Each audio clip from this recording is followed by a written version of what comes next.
बात आ जाती है, इसमें डायनामिक मेडिटेशन आ जाते हैं।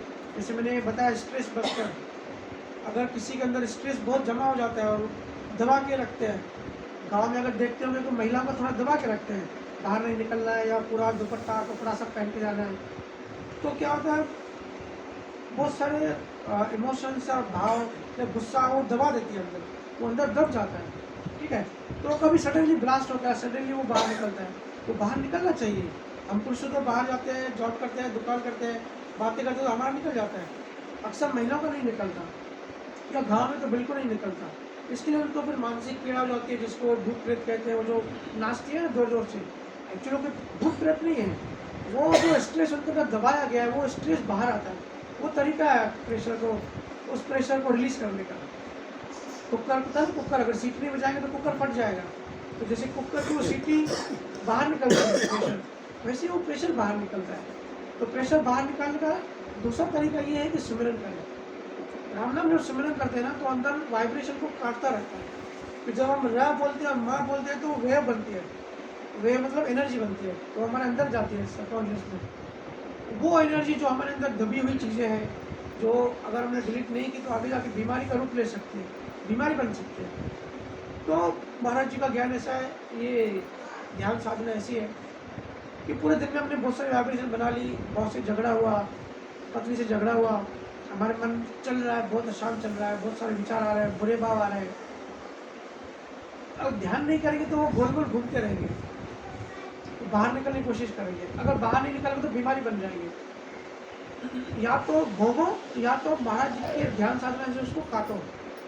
डेली आधा घंटा 1 घंटा जब राम नाम सुमरन करते हैं, जब हम र और माँ बोलते हैं तो हमारे अंदर वो तरंग जाती है, हमारी नाड़ी में जाके नाड़ी को साफ करते हैं।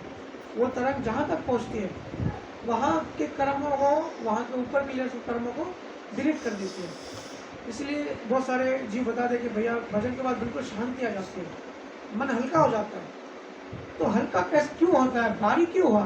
क्योंकि अंदर कर्मों का बोझा बढ़ते गया। उसको हटाओगे, साफ करोगे तो नेचुरली है हल्का हो जाएगा, मन हल्का लगेगा, बोझ हट जाएगा, ऐसा लगा। हमारी मोबाइल में भी अगर ज़्यादा वीडियोस आ गए या ज़्यादा फोटोज आ गए तो मोबाइल में हैंग हो जाता है, तो हम डिलीट करते हैं। लेकिन हमारे मन में कैसे डिलीट करें तो पता ही नहीं है। मोबाइल हैंग हो जाता है, ऐसे हमारा मन भी हैंग हो जाता है। मन की साइंस हमको अभी अच्छे से हमने संतों में डिकोड नहीं की है।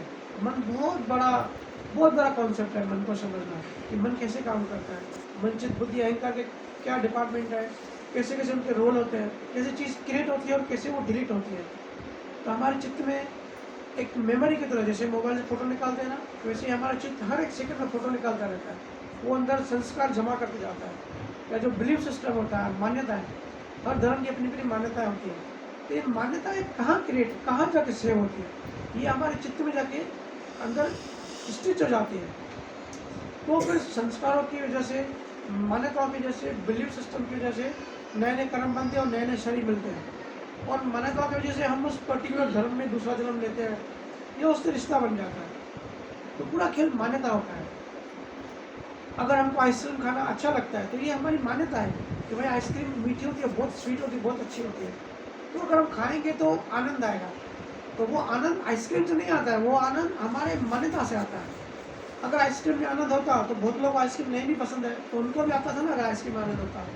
तो जो लोगों को आइसक्रीम नहीं पसंद है, वो उनको आनंद क्यों नहीं आ रहा है? इसका मतलब आनंद आइसक्रीम में नहीं है, आनंद हमारे अंदर है। ऐसे हर चीज़ का जो दुख होता है, सुख होता है, हमारे अंदर होता है मान्यताओं में। अगर हम उनको डिलीट नहीं करेंगे, साफ नहीं करेंगे, तो हम ऐसे ही चक्कर गोता लगाते रहेंगे मायावी दुनिया में। इसी को ही माया कहते हैं। इसी को ही माया ने इल्यूजन क्रिएट करके हमको फंसा रखा है। तो उसको डिलीट करना, उसको साफ करना बहुत ज़रूरी है। मन के 27 लाख लेयर्स होते हैं, तो सिमरन से ऊपर ऊपर इसके लेयर तो साफ हो जाते हैं, लेकिन गहराई में जाने के लिए हमको निरीक्षर चाहिए, नाम चाहिए, शब्द चाहिए। क्योंकि चेतना यात्रा करती है तो अंदर की दुनिया बहुत कॉम्प्लेक्स है। अंदर आजकल तो यूट्यूब पे देख के लोग ध्यान साधना करते हैं, जो कि बहुत गलत है। बिना गुरु के गाइडेंस के मेडिटेशन ध्यान करना ही नहीं चाहिए। बहुत सारे लोग ऐसे ही चला के, कोई साउंड चला के यूट्यूब पे कुंडलिनी जागरण करते हैं। अब मैं पिछली बार राजस्थान गया था, वहाँ एक 90 साल के एजेड आदमी को लेके आए, पूरा बॉडी उसका शेक हो रहा था। मैं बोला भाई क्या है? बोले कि भाई 20 साल पहले जब वो 70 साल के थे बोले एक शिविर हुआ था कुंडली साधना का, वो रामकृष्ण परमहंस के फॉलोअर थे। बोले कि वहाँ मैं गया था और जो उन्होंने बताया मैंने वो किया, तो तब से मेरी बॉडी हिलना चालू हो गई। अब मेरे को ठीक करो। मैं बोला भाई तेरी जो ऊर्जा है वो गलत नाड़ी में चली गई है, बिना गुरु के गाइडेंस के करना ही नहीं चाहिए, तूने क्यों किया? तो बोले कि अभी आप बैलेंस करो, निकालो जो भी है, मेरा पूरा बैलेंस बिगड़ गया आपका। तो अभी क्योंकि वो 90 साल के हुए थे तो मैं भी नहीं कर सक रहा था कुछ, क्योंकि उनके शरीर सातवीं जगह खत्म हो चुका था। तो ऐसे बहुत सारे जीव मिलते हैं, उल्टी सीधी साधना करके उनका सिस्टम बिगड़ जाता है, तो बिगाड़ना नहीं चाहिए।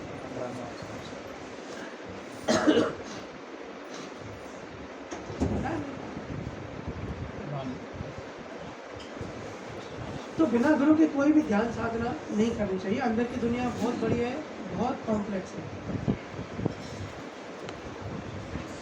तो राम नाम सिमरन से ऊपर ऊपर के लेयर्स जो होते हैं वो कट जाते हैं।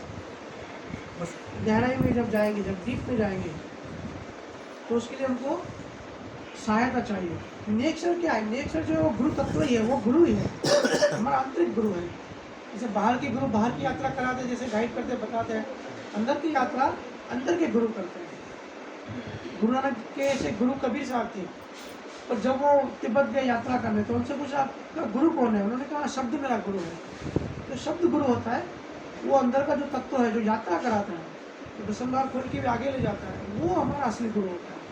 बाहर के गुरु के हम गाइडेंस ले सकते हैं, क्योंकि उनके गाइडेंस के बिना भी हमारी शुरुआत नहीं होगी, काम नहीं चलेगा। तो नेचर से क्या होता है, जो डीप लेयर के जो कर्म है वो जलते जाते हैं, वो कटते जाते हैं। जैसे हमने कई बार चर्चा करी है कि 12 स्थानों में क्या क्या अनुभव होती है। तो ऐसे जो है क्रियावन कर्म, जी अपन बात कर रहे थे, तो ये क्रियावन कर्म ऐसे डिलीट होते हैं। हम रोज पूरे दिन में कर्म बनाते हैं, रात को अगर हम सिमरन करते हैं आधा घंटा, तो वो पूरे दिन के जो कचरा जमा किया वो साफ हो जाता है। तो जो तरंगें हुई, जैसे हमने अभी शुरुआत में बात की स्ट्रिंग्स, आइंस्टीन की ब्रिटिश का जो वैज्ञानिक था, उसकी बहुत बड़ी फेमस थ्योरी है, उसके बुक्स भी बहुत चलते हैं, theory of everything and theory of strings. Strings की आजकल बहुत बात हो रही है, लेकिन महाराज ने पहले बता दिया कि स्ट्रिंग भी साउंड से बने हैं। Everything is coming out from there is some source. तो नाद, साउंड, कुछ तो ध्वनि है। अभी मान रहे हैं कि ध्वनि से ब्रह्मांड बना है, ध्वनि से सब बना है। इवन बाइबल में भी लिखा है कि शुरुआत में शब्द था, शब्द से पूरा संसार बना, और एक दिन वापस शब्द में चला जाएगा। इतना तो हर कोई अध्यात्म वाले मानते हैं, लेकिन महाराज ने इसकी भी बहुत आगे की बात की है, बहुत हाई लेवल की चीज़ें कही है, जो चीज़ें अभी हम समझ भी नहीं सकते, इसलिए उसकी हम चर्चा कम ही करते हैं। हमारा आज हम नॉर्मल एक संसारी लोग हैं, हम कोई तपस्वी या हिमालय में जाकर नहीं बैठे हैं। हम जो तप कर रहे हैं संसारिक तप कहते हैं, और हिमालय से ज़्यादा हम लोग का बड़ा तप है। हम सबको पता है संसार कितना आग वाला है, डेली कितना आग से गुजरना पड़ता है। जाके बैठना बहुत आसान है हिमालय में, लेकिन संसार को जीना, घर को चलाना, बैलेंस करना बहुत डिफिकल्ट होता है। तो इसके लिए हमको फल भी फिर ज़्यादा मिलता है। अगर हम यही तपस्या जाके हिमालय में करेंगे तो उसका फल इतना जल्दी नहीं मिलेगा, इतना ज़्यादा नहीं मिलेगा। अगर हम संसार में रह के, बीवी बच्चों को पाल के, घर बैठ के, लाइफ को एंजॉय करके, बैलेंसिंग वे से जी के, आधा घंटा 1 घंटा कोई बड़ी बात नहीं है, कोई भी कर सकता है। जैसे हमने कल भी चर्चा करी ना कि कोई बिजी नहीं होता दुनिया में, प्रायोरिटी का फ़र्क होता है। आधा घंटा 1 घंटा अगर हम प्रायोरिटाइज करेंगे तो हम मेडिटेशन में बैठ ही सकते हैं। कंपलसरी ऐसा नहीं कि हम एहसान करें दूसरे के ऊपर कि भाई गुरु ने आज्ञा दिया, गुरु ने कहा तो उसकी बात मान रहे हैं। नहीं, हम खुद का भला कर रहे हैं, हम खुद के ऊपर एहसान कर रहे हैं। जैसे नहाते हैं, शरीर को साफ करते हैं, तो किसी को ऊपर एहसान थोड़ी करते हैं, खुद पे एहसान करते हैं। ऐसे मन को भी साफ करना है, रोज करना है। तो सब प्रायोरिटीज कर दीजिए। 24 घंटे में 24 घंटे परमात्मा के हैं, 10 दिशा परमात्मा की हैं। नहाया नहीं नहाया कोई फर्क नहीं पड़ता, सिर्फ प्रेम और भाव होना चाहिए। किसी भी डायरेक्शन में बैठ के कहीं भी बैठ सकते हैं। बहुत सारे लोग आते हैं कि भैया पलंग पे बैठे हैं या नीचे बैठे हैं या कुछ कपड़ा रख के बैठे हैं। अरे भाई, वो जो दूसरे मेडिटेशन साधनाएं होती है ना, वो उनके लिए है, क्योंकि उनकी वाइब्रेशन इतनी पावरफुल नहीं है, उनको अफेक्ट करती है।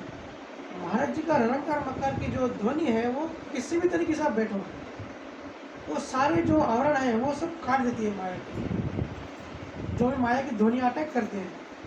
महाराज जी का जो ध्यान स्मरण करने का जो सिस्टम है वो ऐसा है कि सिर्फ प्रेम और भाव चाहिए। बाकी कैसे भी बैठो 24 घंटे में, जब आपको रूटीन आपके घर के काम के हिसाब से, बिजनेस के हिसाब से जो रूटीन आपको सही बैठता है उस रूटीन के हिसाब से बैठो। ऐसा भी लोग पूछते हैं कि भैया आधी रात को बैठना चाहिए या अर्ली मॉर्निंग 4 बजे बैठना चाहिए, ऐसा कुछ नहीं है भाई। परमात्मा ऐसा हो सकता है कि रात को जागे 4 बजे और सुबह सो जाए, 24 घंटे परमात्मा के हैं। प्रेम चाहिए बस, सिर्फ प्रेम। प्रेम जहाँ वहाँ कोई नियम नहीं होता, इसलिए सिर्फ मेडिटेशन करो और प्रेम करो, तीसरी चीज़ कुछ भी करने की जरूरत नहीं है। तभी आध्यात्म में आगे बढ़ते जाएंगे, हमारी प्रायोरिटी जो है सेट होती जाएगी और ज्ञान में हम आगे बढ़ते जाएंगे। और ज्ञान ऐसा भी नहीं कि भाई मोक्ष मिलेगा हमको। अभी हमारी उम्र अभी 37 ईयर्स मेरी एज है, 40 साल के बाद हम जब मर जाएंगे तो हमको मोक्ष मिलेगा। आज अभी मुक्त होना है, आज हम वो आनंद अनुभव करेंगे। क्योंकि जैसे मैंने बताया ना, मान्यता है आइसक्रीम से आनंद क्यों मिलता है, क्योंकि हमारी मान्यता है। जब कोई पिज़्ज़ा खाता है तो बच्चों को पिज़्ज़ा में मज़ा आता है, क्योंकि उनकी मान्यता बिठा दी हमने कि भाई पिज़्ज़ा में टेस्ट होता है, पिज़्ज़ा मज़ा आता है। बड़ों को पिज़्ज़ा अच्छा नहीं लगता क्योंकि उनकी मान्यता नहीं है। तो ये जो है ना क्षणिक आनंद या जो मज़ा है हमारे इंद्रियों का, ये मान्यताओं पर डिपेंड होता है। इसको गुरु महाराज ने इच्छा माया कहा है।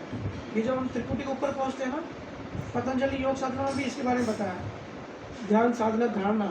तो धारणा जो है वो मान्यता है, बिलीफ सिस्टम, लेकिन इतनी आसानी से वो कटती नहीं है। लेकिन महाराज जी का जो निरीक्षण है, जब वो त्रिकुटी के ऊपर चढ़ता है तो इच्छा माया को काटने लगता है। इसलिए संत कहते हैं कि भाई जिनका दशमद्वार हो जाता है या त्रिकुटी के ऊपर चढ़ जाते हैं, उनका ध्यान निकल जाता है संसार के प्रति और वो बिंदास हो जाते हैं। बिंदास मतलब बेपरवाह हो जाते हैं, किसी चीज़ की परवाह नहीं करते, क्योंकि उनकी जो मान्यताएं थी वो खत्म हो गई। इच्छा माया को काट दिया रिएक्शन में। तो हमको इच्छा माया को काटना है, बिलीफ सिस्टम को काटना है, ठीक है ना। कुछ क्वेश्चन होगा तो एमपीटी में आप कर सकते हैं, नहीं तो मैं तो बोलते ही जाऊँगा। क्वेश्चन क्या होता है कि हमारे मन की क्वेरीज होती है, वो सॉल्व होना ज़रूरी है। बोलने का मैं पूरी रात बोलते ही जाऊँगा, लेकिन क्वेरीज सॉल्व होना ज़रूरी है, प्रैक्टिकल वही होगा। डिप्रेशन स्पेशली मुंबई में तो हर कोई है ही। ये सभी जगह हो रहा है, थोड़ा इसके बारे में बताइए। तो आजकल हर घर में कहीं ना कहीं प्रॉब्लम रहती है। देखो, जैसे मैंने बात की स्ट्रेस की, एंग्जाइटी की, हर कोई प्रेशर में है, चाहे बच्चा हो चाहे बड़ा हो। बड़ों की बात तो छोड़ ही दो, बच्चों जो छोटे छोटे मासूम फूल जैसे बच्चे हैं, उनके भी स्कूल में कॉम्पिटिशन हो जाते हैं।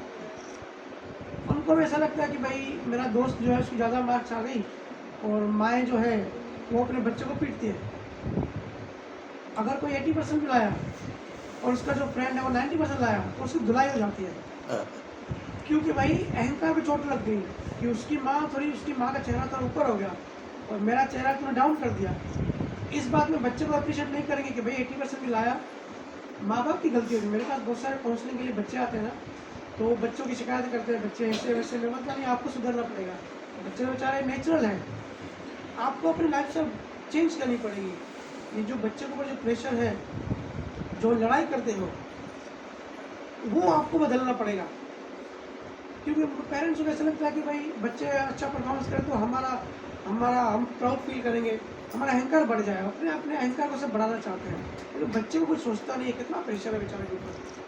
अभी मैं लास्ट वीक मेरे लड़के की पेरेंट मीटिंग में था, तो मैं तो कभी चेक भी नहीं करता हूँ और मार्क्स और कभी कुछ बोलता भी नहीं। मेरी वाइफ क्योंकि वाशी में स्टे की हुई तो मुझे जाना पड़ा, रिजल्ट लेके आनी थी, तो मैं तो ओपन भी नहीं किया। जहाँ टीचर ने बुलाया तो बोले मार्क्स देखिए, मैं बोला नहीं अभी देख रहा हूँ। बोले बहुत बढ़िया मार्क्स है, ये तारीफ़ करने लगी, 90% आपका लड़का लाता है। तो बोला बाकी चीज़ों में कैसे है, मार्क्स को छोड़ो, मेरे को मार्क्स चाहिए ही नहीं होती है। बोला बहुत शरीफ आदमी है, किसी से बात नहीं करता, अकेला पढ़ाई करता है। बोला फिर तो गलत ट्रैक पर है, मुझे ध्यान देना पड़ेगा, मेरे को उसको बदमाश बनाने का, ये शरीफ क्यों है। बोले अरे ऐसा कैसे बोल रहा। मैं बोला हाँ, मेरी थिंकिंग तो अलग टाइप की है। प्रेशर डाल के स्कूल में सिर्फ मार्क्स नहीं करना है, हर चीज़ का नॉलेज होना चाहिए। और जब बच्चे को फ्रीडम देते हैं ना, तो फ्रीडम में बच्चा ग्रो होता है। हर चीज़ की नॉलेज होनी चाहिए, हम क्या करते हैं कि भाई कोई घर पे आया, बच्चे ने पैर नहीं पड़ा तो उसकी धुलाई शुरू कर देते हैं। क्यों पैर नहीं पड़े? अरे भाई उसको पहले साइंस तो बताओ, पैर क्यों पड़ना चाहिए। काफ़ी हमने पिछले यूट्यूब सत्संगों पे हमने ये चर्चा करी कि पैर पड़ने की साइंस क्या है। बच्चों को प्यार से सही और गलत समझाओ कि भाई मेरे हिसाब से, मेरा अनुभव तेरे से ज़्यादा है, मेरे हिसाब से ये गलत चीज़ है, ये तेरा नुकसान करेगी बेटा, ये मत कर। 2-3 बार समझाओगे तो बच्चा समझ जाएगा। बाकी मारोगे, पीटोगे, प्रेशर करोगे तो बच्चा क्या है, डिप्रेशन बच्चों से स्टार्ट होना चालू हो जाती है। क्योंकि हमारा मन का गणित ऐसा है कि जो भी बच्चा 7 साल तक सीखता है, आगे के 80 साल वही 7 साल ही उसके वही घूमता है। बच्चे की ज़िंदगी होती है ना, 7 ईयर्स तक बहुत इम्पोर्टेंट होती है। 7 ईयर्स तक बच्चे को बहुत ध्यान से हर चीज़ सिखाओ, आगे की ज़िंदगी उसको उसी पे डिपेंड करती है। अगर 7-8 साल का बच्चा है और डिप्रेशन स्टार्ट हो गई तो आगे भी वो कंफ्यूज रहेगा और डरा रहेगा। क्योंकि डिप्रेशन ऐसी चीज़ है, ये शुरू होती है स्ट्रेस से, और स्ट्रेस आता है कंपैरिजन से, कंपटीशन से। ऐसा कौन सा डिपार्टमेंट है जहाँ कंपटीशन नहीं है? घर में देवरानी को भी कंपटीशन होती है, उसने वो साड़ी लाई तो अभी मैं उसे ज़्यादा महंगी साड़ी लेके आऊँगी। पार्टनरशिप होती है बिजनेस में, उनकी कंपटीशन होती है। नेताओं की, गुरुओं की कंपटीशन होती है, हर जगह कंपटीशन है। यही कंपटीशन और कंपटीशन से आज सब फंसे हुए हैं। देख रहे हैं फेसबुक और इस पर कोई पोस्ट डाले, उसको काउंट करते हैं कि भाई मेरे को कितने लोगों ने लाइक किया, और उसकी कंपटीशन में दूसरा उसको कुछ डाले, उसके ज़्यादा लाइक्स आ गए, ये बंदा डिप्रेशन में आ जाएगा। पर डॉक्टर तो आजकल बोलते हैं कि ये तो केमिकल इम्बैलेंस की वजह से होता है। आता हूँ इसमें भी, केमिकल इम्बैलेंस हमारा ब्रेन का पार्ट है। सेरोटोनिन हार्मोन हमारे बॉडी का कम हो जाता है। डिप्रेशन ये होता है, सेरोटोनिन हार्मोन हमारा कम हो जाता है, ठीक है, ब्रेन का, एज पर डॉक्टर्स। बट वो कम कैसे होता है? केमिकल जो है वो भी डिपेंड है मन पे। इसको कहते हैं साइकोसोमेटिक। जैसा हमारा मन होता है वैसा हमारा शरीर बनता है। तो हमारे मन में अगर हम दुखी हैं तो ऑटोमेटिकली वो सेरोटोनिन हार्मोन बनना कम हो जाएगा। और डॉक्टर जो ड्रग्स देते हैं ना, जो साइकेट्रिक जो दवा देते हैं, जो टैबलेट देते हैं, वो एक्चुअली क्या होता है, जिसको एंटी डिप्रेशन बोलते हैं, वो और कुछ नहीं, सिर्फ या तो नींद की गोली होती है, और दूसरा ये होता है सेरोटोनिन का, कि वह सेरोटोनिन बढ़ाए। अगर उसको टैबलेट नहीं दे के उसकी चेतना को बढ़ाए, वो जो स्ट्रेस दब गया है उसकी पहले तो स्ट्रेस निकालें, स्ट्रेस निकाल के उसकी चेतना को अगर ऊपर उठाएं, भजन सिमरन मेडिटेशन से, तो डिप्रेशन में नहीं आएगा।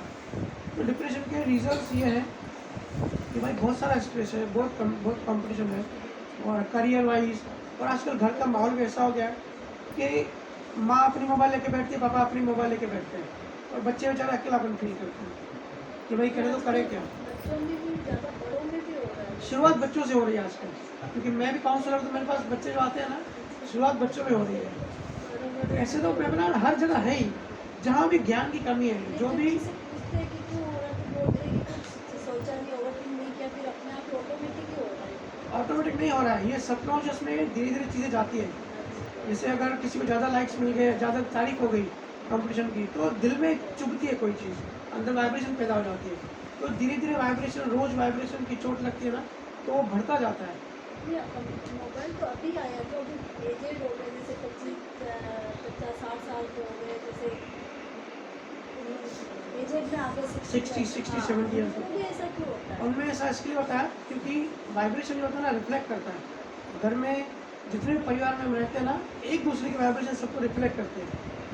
इसका उल्टा भी, अगर घर में एक कोई संत पैदा हो गया तो उसकी पॉजिटिव वाइब्रेशन की वजह से सबको फायदा पड़ता है। अभी लास्ट बुधवार हमने चर्चा करी थी इसकी, कि अगर एक घर में डिप्रेशन में है या कोई नेगेटिव ऊर्जा वाला है तो उसका असर दूसरों पर पड़ता है। ये सबकॉन्शियसली होता है, क्योंकि हम जो हमारा मन जो एनर्जी रेडिएट करता है, जो बेचता है, कभी कभी होता है ना, अगर कोई हमारा दोस्त होता है लेकिन अंदर में हम उससे जलते हैं, दूसरा कोल्ड वॉर जिसको कहते हैं, लड़ाई है, तो एक दूसरे को समझ जाते हैं कि ऊपर से स्माइल कर रहा है लेकिन अंदर से कुछ नहीं है, अंदर से जल रहा है। जैसे जनरली बोलते हैं ना, तो कोई मेहमान आता है तो हम दरवाज़ा खोलते हैं, बोलते हैं आओ वेलकम, पर अंदर से गालियाँ देते हैं, कहाँ से टपक पड़ा, क्यों आया ये टाइम पे। तो वाइब्रेशन पहुँच जाती है, vibration subconscious mind to subconscious में ट्रेवल करती है। ऐसे जब कोई डिप्रेशन में जाता है, या डिप्रेशन का मतलब होता है हर चीज़, हर साइड से नेगेटिविटी आ गई। देखो डिप्रेशन वाला पेशेंट अकेला अकेला बैठना पसंद करता है, उसको कुछ पसंद नहीं है, वो अंधेरे में बैठना चाह रहा है कि अंधेरे में बैठूँ, दुनिया ख़राब है, भगवान ख़राब है, उस वजह से ये वास्तव नेगेटिव सिर्फ कंप्लेंट नेचर हो जाता है, क्योंकि वो दब के वो ऊर्जा बहुत दब जाती है। बहुत सारा डिप्रेशन पेशेंट शांत हो जाते हैं, तो हमको लगता है भैया तो शांत हो गया, वो तूफान के पहले की शांति है। वो सिर्फ थोड़ी सी उसको कोई सुई मारो, देखो ब्लास्ट हो जाएगा।